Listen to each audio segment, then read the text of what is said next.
पाचोङ नगरपालिकाले 5 मुरी बदाम फलाउने कृषकहरूलाई एकमुष्ट रु 2500 र 5 मुरी भन्दा धेरै बदाम उत्पादन गर्ने कृषकहरूलाई प्रति मुरी थप 300 को दरले प्रोत्साहन स्वरूप नगद उपलब्ध गराएको छ। नगर प्रमुख विमला राईले आज एक कार्यक्रमका बीच कृषकहरूलाई प्रोत्साहन रकम हस्तान्तरण गरेकी छन्। खोटाङको धितुङका 98 घरधुरी किसानले यो वर्ष 997 मुरी बदाम उत्पादन गरेका छन्।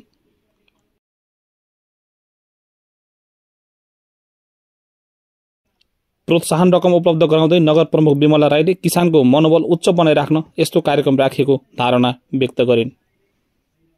किसानहरूलाई उत्पादन बढाउँदै कृषिमा आत्मनिर्भर बनाउन बजारीकरणमा स्थानीय तहले विशेष ध्यान दिनुपर्ने कुरामा किसान अगुवाहरूले जोड दिए। लिखु खबरका लागि कुलबहादुर बस्नेतको रिपोर्ट।